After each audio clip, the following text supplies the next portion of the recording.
Hi everyone, DM Hill here. What I'm just going to show you around is the character sheet, and you'll be able to see how it works. So when you open up Fantasy Grounds, you'll be faced with a little introductory window that takes you through some of the features of Fantasy Grounds, and then you can close it, and then you've got the empty screen like this. All right, so there's a couple of things you can do with the screen, but we'll come to those later. Let's look at the character sheet. Your character sheet is found in the PC. If you created the character, it should be here with your username. So always try and make sure you log into the game with the same username so that you'll have the same character each time. And you click on that and your character sheet opens. Now, you can close your character sheet and it'll disappear, but you can open it again because your little character will be up here in the top left of the screen. And all you have to do is click up there to get it back. Now, the front page of the character sheet has a few things on it. It's got your name, it's got your class and level, it's got your race, and it's got your background. These things will become important later. Proficiency bonus you can't change, that comes with the level. Your abilities are down here, and your saving throws are here. And there are three kinds of rolls in D&D 5th edition. One is an ability check, one is a saving throw, and the final one is an attack, which we'll come to later. So if I ask you to roll an ability check, it's going to be either here, just for your abilities. It could be a strength check, a dex check, a con check, an int check, a wisdom check, or a charisma check. And all you do is you go to that box and double click it, and you'll roll a dice. 18 is pretty good. Plus the 3 bonus, you see it adds up down here. You roll 18, plus 3 gives you 21, which should solve most hard tasks for that particular ability. Obviously, this guy's got a -1 for strength. So if he rolls there, he rolls 18 again. This is pretty good, but gets -1. So with his intelligence check, he might have solved a few more problems than he would solve with his strength check. Same thing over here for saves. Saves are required when you have to dodge out of the way of something. For example, a trap. You'll usually get a chance to jump out of the way of a trap, which will usually be a dexterity save. Or you're saving against spells, and that will be one of usually a constitution save, an intelligence save, a wisdom save, or a charisma save. So, and I will instruct you which one to roll. Again, you just double click. Now, when you've got your saves, you'll see that some of them are lit up with little stars. As the wizard, the great Dr. Hill here has proficiency in intelligence and proficiency in wisdom. That just means that the intelligence stat gets added to the proficiency stat, and that totals up. As you increase levels, your proficiency stat will increase, and you'll get a better bonus here. But as you begin, +5 is not a bad bonus for intelligence. All right. So that's pretty much the ability check and the save. So you're going to save mostly against spells or poisons or traps. Jumping out of the way, saving against a spell. And then the only other real thing that you need here is your initiative. This is one thing you're going to roll, is your initiative. And before we start any combat, everybody rolls initiative, and everybody will appear on the combat tracker. Gets a turn based on how well they rolled their initiative. So if I ask for an initiative roll, you double click in that box, and Dr. Hill, the great Dr. Hill, is rolling pretty well. That's why he's great, I guess. Oh, there's a 1 there. But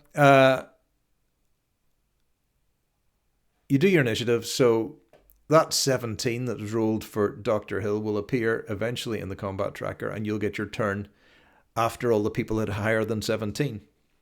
Okay, well, that's straightforward enough. So all you do here to roll the dice is double click on the skill. Yeah, easy. Okay.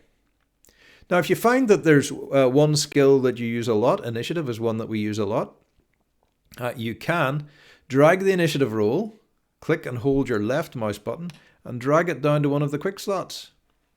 All right. And if you do that, all you have to do is click on the quick slot and you can roll your initiative. That's handy because you might not always be on this page of the character sheet. As you can see, there are a number of pages. So let's go through them. Next is skills. Skills are ability checks, but they include more extra perception for certain things. So most of these are intelligence wisdom anyway for the great Dr. Hill. But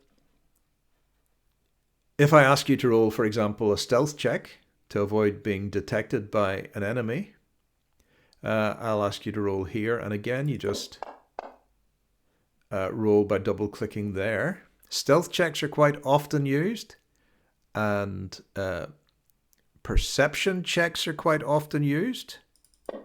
There's a perception check. So again, you can grab the perception check and you can grab your stealth check and slip them down to the quick bars. And if you do it right, you can just click on the quick bar to make a roll. Okay, let's go on to your next one, the abilities. These are your abilities in your class, and spellcasters do spellcasting. This shows you the rules for a wizard's spellcasting. So you can't really do any rolling from here, but you can get information. We need to pick a couple of extra languages for this character, and he's proficient in certain weapons. So if you're not proficient in a weapon, you'll be using it at disadvantage. So there's not really a lot of point doing that. Some game masters will say you can't use it at all, and in fact, we might do that. How do I find out what Arcane Recovery means? Well, you click on this little button here, and the little section from the player's manual comes up and tells you what it is. So once per day, when you finish a short rest, you can choose expended spell slots to recover. The spell slots can have a combined level that is equal to or less than half your wizard level rounded up. None of the slots can be 6th level or higher. For example, if you're 4th level wizard, you can recover up to 2 levels worth of spell slots, and you can recover either a 2nd level spell or 2 1st level spells. So that's handy. Okay. Researcher, various things that you can negotiate with the dungeon master on the basis of what you can do. Okay, so you can look them up using these tags here. Go to your inventory. This is where your stuff is. These are your items. There's not really much to say about the inventory apart from make sure your gold pieces is in lowercase, just in case. If you need to equip items, we probably want to have our clothes on. So at the moment we're carrying them in our arms because we haven't got a backpack. We've got a scholar's pack, so maybe the clothes are packed in there. But I want to be wearing my clothes, so I will equip the clothes. So you click it and you see the little shirt symbol appear, and that's equipped. If you want to find out what those things do, you can click on the tag at the end.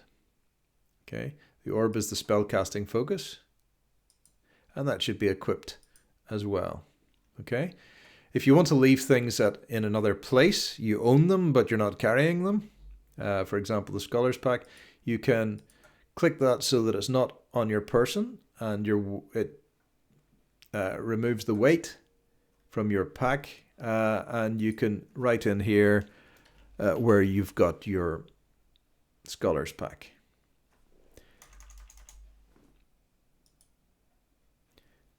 Okay, now it's carried. Let's go on. Notes is where you can roll up your ideals, your bonds, your flaws, your appearance, your notes. We looked at that briefly in the character creation. A log has appeared in all of your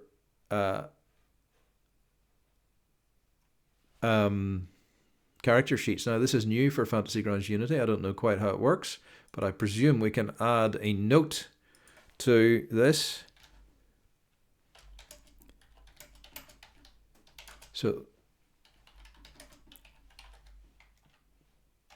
And we can put various things in there. We'll see how that works as we go. Now, All of that stuff in between main and actions and skills is more informative than useful. So what we'll go here is we'll go to the Actions tab. The bottom one is the important one, okay? So up at the top you'll have your weapons. Then you'll have your spells, slots. These get checked off as you use them up. Dr. Hill has 2 spell slots. And these are the spells that Dr. Hill can use to attack with. So if Dr. Hill is going to target an enemy, we'll do targeting in another lesson, but all he has to do is roll to swing his quarterstaff and double click that. But the other thing you can do is take it over and drop it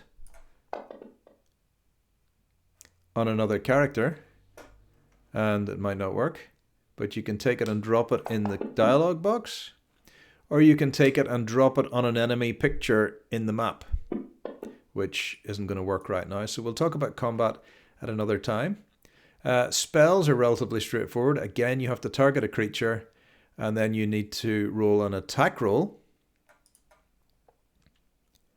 In this case, you just cast it, I think, this one. But we need a target to make it happen. So we'll talk about casting spells and we'll talk about attacks in a minute. Okay, so we'll go back to the main. The only other thing to talk about is the portrait. If you want to have a picture up here, you can do 2 things. You can double click on the portrait box, which will probably be empty when you create your character. You can click on the data folder, double click on it, and you can choose a portrait from here that's appropriate to your character. I like the Smiteworks ones. So let's pick out, there was the wizard that we picked out for Dr. Hill, and if we want to change it, we can just change it to this one. Double click it and we get the new portrait. All right, you can have a look through those. If nothing's suitable, you can use another one of your own devising, but you'll have to send me the picture so that I can upload it to the server. I think you might be able to add one from a file. I'm not sure. Let's try. Folder. You might be able to add one from a folder on your computer. So it's worth trying if you can do it. Otherwise, that's it. Quick tour through the character sheet. Hope that was helpful. I know it's all a bit stumbling, just going through it in step by step. Any other questions, ask me in Discord. All right. See you in the game. Bye.